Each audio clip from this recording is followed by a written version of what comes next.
سنة 6 ومعادنا مع مراجعة شهر نوفمبر على سؤال الاختياري. رقم 1 بيقول A paramedic's main role is to provide care during. الدور الرئيسي للمسعف هو تقديم الرعاية أثناء ال emergency الحالة الطارئة. رقم 2 If you enjoy designing roads and bridges you might want to be. إذا كنت تستمتع بتصميم الطرق والجسور فقد ترغب أن تكون engineer مهندس. رقم 3 The term precious is the best used to describe resources like. استخدام مصطلح ثمين بشكل أفضل يتم لوصف موارد مثل water الماء.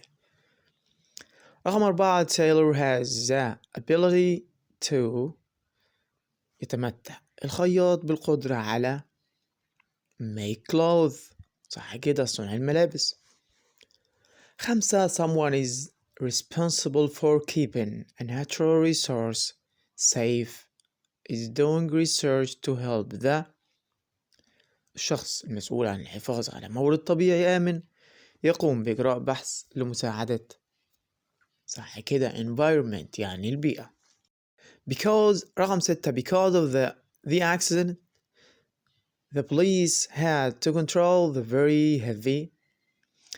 بسبب الحادث كان على الشرطة سيطرة على صح كده traffic يعني المرور أو حركة السير الكثيفة جدا.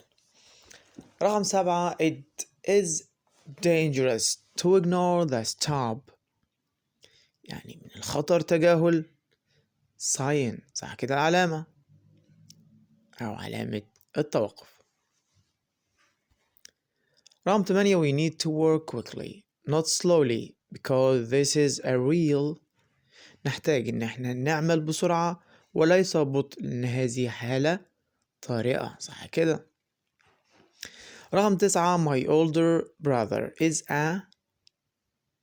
أخويا الكبير هو he designs new hospitals هو بيصمم مستشفيات جديدة يبقى هو architect يعني مهندس معماري. رقم 10 if you feel لو أنت حسيت أو بتحس you might hide your face فقد تخفي وجهك يبقى لو حسيت embarrassed يعني بالخجل أو بالحرج.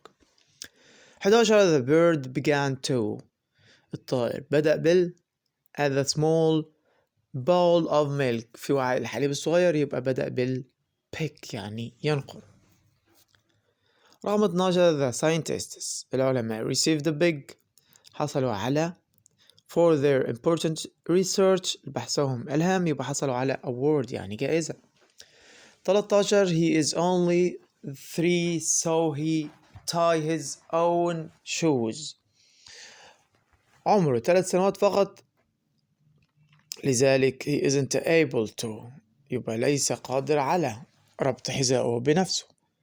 14 I felt extremely when I received an award for my drawing. شعرت بإيه الشديد عندما حصلت على جائزة مقابل رسمي يبقى شعرت بالproud فخر.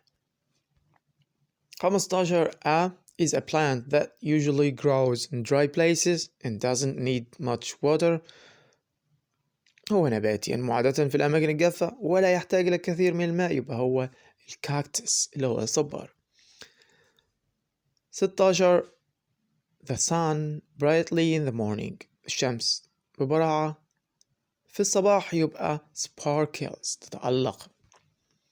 17 Studying nanoscience involves working with very materials تتضمن دراسة العلوم النانو العمل بمواد tiny صغيرة جدا. 18 Understanding the causes of problem helps us find the right يساعدنا فهم أسباب المشكلة في العثور على solutions يعني الحلول. 19 The effects of air can be serious for our health. يمكن أن تكون آثار إيه للهواء خطيرة على صحتنا يبقى pollution التلوث. 20 Scientists do to find new solutions يقوم العلماء بإيه لإيجاد حلول جديدة يبقى research يعني بحث. 21 my sister is she makes clothes. أختي تكون هي بتصنع الملابس، يبقى tailor يعني خياطة. 22 we must use water wisely. it is يجب أن نستخدم الماء بحكمة، أنه precious يعني ثمين.